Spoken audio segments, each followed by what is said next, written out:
नमस्ते दोस्तों। कहा जाता है कि हर एक काबिल मर्द के पीछे एक औरत का हाथ होता है, लेकिन ओशो के केस में ये एकदम उल्टा था। ओशो के काबिल होने में और ओशो का नाम खराब होने में एक ही औरत का नाम था, जिसका नाम माँ आनंदशीला था। तो आइए जानते हैं आखिर कैंटीन में खाना परोसने वाली आनंदशीला कैसे बनी ओशो की पर्सनल सेक्रेटरी, और आखिर क्यों आनंदशीला पर 700 लोगों को जहर देने का इल्जाम लग गया था, और आखिर क्यों रजनीश ने आनंदशीला को जेल में पहुंचाने के बाद भी आनंदशीला आज भी ओशो को अपना प्रेमी मानती है। आनंदशीला का जन्म गुजरात के बड़ोदरा में हुआ। शीला अनालाल पटेल ये शीला का पूरा नाम था। शीला के चाचा के घर के सामने ही रजनीश ओशो का घर था, इसलिए ओशो से मिलने के लिए शीला को कोई कठिनाई नहीं हुई। जब शीला पहली बार ओशो से मिली तो ओशो ने शीला को अपने गले लगा लिया, शीला की मस्तिष्क पर अपना हाथ घुमाया और अपनी गोदी में शीला का सर रखा। शीला के लिए यह अनुभव बहुत खास था। शीला अपने मन में बहुत प्रसन्न हो गई। शीला को यकीन हो गया कि वह जिस आनंद की खोज कर रही थी वह तो यही है। शीला को ओशो के आश्रम में इतना अच्छा लगा कि शीला ने वहां पर स्पिरिचुअल ट्रेनिंग ली और शीला ओशो के आश्रम में रहने लगी। और इसी समय शीला ने अपना नाम माँ आनंदशीला रख लिया। शुरुआत में शीला आश्रम में खाना परोसती थी, लेकिन कुछ ही दिनों के अंदर शीला इस काम से ऊब गई। अब शीला की महत्वाकांक्षाएं बढ़ने लगी थी। अब शीला उस स्थान पर जाना चाहती थी जहां से ओशो के साथ में डायरेक्ट कांटेक्ट हो। शीला का एक ही लक्ष्य था, ओशो के बिल्कुल करीब पहुंच जाना, और इसका एक ही रास्ता था कि ओशो की पर्सनल सेक्रेटरी बन जाना।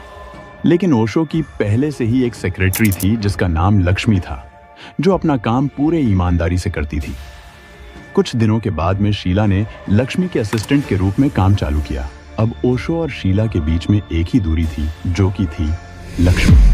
अब लक्ष्मी को हटाने के लिए शीला को खुद की पावर बढ़ानी थी, इसलिए आश्रम के छोटे मोटे सारे झगड़े बिना लक्ष्मी को बताएं शीला सॉल्व करने लगी थी। अब आश्रम में कोई भी झगड़ा हो या कुछ भी विवाद हो, लोग लक्ष्मी की जगह शीला के पास जाने लगे। अब पूरे आश्रम में लक्ष्मी की जगह शीला की बातें होने लगी। अब शीला के पास इतनी पावर आ गई थी कि लक्ष्मी को हटाकर अब माँ आनंदशीला बन गई ओशो की पर्सनल सेक्रेटरी। और शीला सेक्रेटरी उस टाइम बनी थी जब भारत में ओशो को विरोध होने लगा था, क्योंकि ओशो के जो विचार थे वह किसी भी धर्म को भाते नहीं थे। उस टाइम पर भारत सरकार के साथ में भी ओशो के विवाद होने लगे थे। देखने में तो शीला ओशो की सेक्रेटरी थी, लेकिन शीला ओशो के प्यार में पागल हो चुकी थी। शीला ओशो से बहुत प्यार करती थी और शीला वो हर एक काम करती थी जिससे ओशो खुश हो जाए। यही एक कारण है कि जब ओशो को भारत में प्रॉब्लम होने लगी, तब आनंदशीला ही वह अहम इंसान थी जिसने रजनीश के आश्रम को पुणे से यूएसए में शिफ्ट किया। शीला ने ओशो फाउंडेशन के पैसों से अमेरिका के ओरेगॉन सिटी में 62,000 एकड़ जमीन खरीदी। आनंदशीला, ओशो और उनके साथ में 7,000 शिष्य अमेरिका चले गए। शीला ने अमेरिका में एक शहर बसा लिया और उस शहर को रजनीशपुरम नाम दे दिया गया। अमेरिका में भी ओशो के बहुत चाहने वाले भक्त थे, जो ओशो पर अपनी सारी संपत्ति लूटाने को तैयार थे। यही कारण है कि ओशो एक रॉयल जिंदगी जीते थे, महंगी घड़ियां पहनते थे।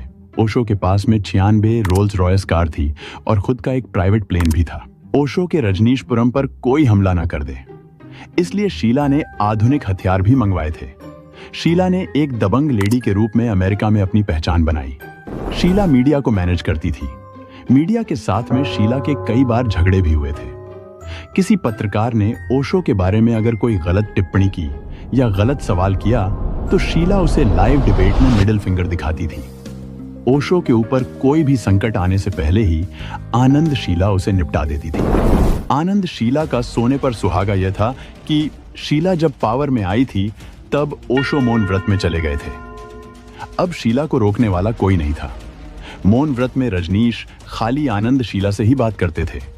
ओशो तक कोई भी बात पहुंचाने का एक ही जरिया था, माँ आनंदशीला। और आनंदशीला तो इतनी स्मार्ट थी कि वह जानती थी ओशो तक क्या पहुंचाना है और क्या नहीं पहुंचाना। धीरे धीरे शीला ओरेगॉन सिटी की सबसे पावरफुल लेडी बन गई। इस समय वहां पर लोकल इलेक्शन हुए और शीला चाहती थी कि 2 सीटों पर उनका भी हक हो। इसलिए आनंदशीला ने आश्रम में और लोगों को जुटाना शुरू किया। शीला अमेरिका के बेघर लोगों को आश्रम में लाकर रखती थी और मकसद था जब वोटिंग हो तो आश्रम के उम्मीदवार जीत जाए। जब यह बात एक्सपोज हो गई तब पता चला कि वोटिंग को इम्पैक्ट करने के लिए यह शीला सब कर रही थी। लेकिन शीला का ये पेतरा जब काम नहीं किया तो उसने दूसरा रास्ता अपनाया। उन्होंने 10 रेस्टोरेंट में सभी सलाद पर साल्मोनेला पॉइजन का छिड़काव किया। उस सलाद को खाकर 700 लोग बीमार पड़ गए। यह सब शीला ने इसलिए किया कि लोग उनके क्षेत्र में वोटिंग ना कर पाए। यह सब देखकर यूएस गवर्नमेंट सतर्क हो गई। यूएस गवर्नमेंट ने इस केस को काफी सीरियस ले लिया। इस केस को बायोटेरिक अटैक नाम दिया गया। अब यह केस ओशो तक पहुंचने का एक धागा बन गई थी और गवर्नमेंट ने इस केस की जांच पड़ताल चालू की। अब यह बात ओशो के आश्रम तक आ पहुंची थी। इस पड़ताल में यूएस गवर्नमेंट को ओशो के पैसों के बारे में पता चला। आश्रम के अंदर क्या क्या होता है, आश्रम में कौन से आधुनिक हथियार है, ये सारी चीजें अब सामने आ गई। शीला के एक गलती के वजह से पूरा आश्रम अब संकट में आ गया था। शीला को भी पता चला कि अब इस संकट से बचना मुश्किल है। अब शीला के पास 2 ही ऑप्शन थे, या तो अमेरिका के जेल में सड़ना या खुदकुशी करना। लेकिन शीला ने तीसरा तरीका आजमाया और शीला अमेरिका छोड़कर स्विट्जरलैंड भाग गई और भागने के लिए उसने ओशो के प्राइवेट प्लेन का इस्तेमाल किया। इधर ओरेगॉन में ओशो को जब यह बात पता चली तो ओशो आग बबूला हो गए। शीला के वजह से आश्रम का नाम मिट्टी में मिल चुका था। अब ओशो ने ठान लिया था कि वह आनंद शीला को बर्बाद करके रहेंगे। ओशो ने अपना मौन व्रत त्याग कर मीडिया को बुलाकर खुद एक प्रेस कॉन्फ्रेंस की। मीडिया को ओशो ने कहा, शीला एक अच्छी सेक्रेटरी बन नहीं पाई, लेकिन शीला एक अच्छी बीज थी। इधर पुलिस ओशो के आश्रम तक जाकर पहुंच गई थी। आखिर ओशो रजनीश को अरेस्ट किया गया, लेकिन कुछ ही दिनों में ओशो जेल से बाहर आ गए। और जैसे ही ओशो जेल से बाहर आ गए, उन्होंने शीला को एक्सपोज करना चालू कर दिया। ओशो ने आनंद शीला पर कई गंभीर आरोप लगाए। ओशो ने कहा, शीला ने मेरे आसपास के मेरे सभी करीबी लोगों को मुझसे दूर किया। मेरे रूम में आनंद शीला ने एक प्राइवेट रिकॉर्डिंग डिवाइस लगाया ताकि मेरी सारी बातें वह सुन सके। मेरे डॉक्टर और मेरे करीबी लोगों को शीला स्लो पॉइजन देती थी। ओशो ने कहा कि मेरी ही गलती है कि मैंने एक वेट्रेस को अपनी सेक्रेटरी बनाया। ओशो ने कहा कि शीला चाहे उनसे कितना भी प्यार करें, उन्होंने शीला के साथ में कभी भी सेक्स नहीं किया। वेट्रेज को उसके औकात में कैसे रखना है मुझे पता है। और ओशो ने आनंद शीला पर $55 मिलियन के गफले का भी आरोप लगाया। और कुछ ही दिनों में आनंद शीला को अरेस्ट किया गया। आनंद शीला पर जो कुछ आरोप लगाए गए थे उनमें से कुछ आरोप सिद्ध हो गए और कोर्ट ने आनंद शीला को 20 साल की सजा सुनाई। लेकिन 39 महीने की भीतरी ही शीला को अच्छे बिहेवियर के कारण जेल से रिहा किया गया। जेल से बाहर आने के बाद आनंद शीला ने ओशो पर एक भी टिप्पणी नहीं की। खाली आनंद शीला कहती थी कि ओशो मेरे प्रेमी है और मैं उनकी प्रेमिका। पूरा वीडियो देखने के लिए बहुत बहुत धन्यवाद।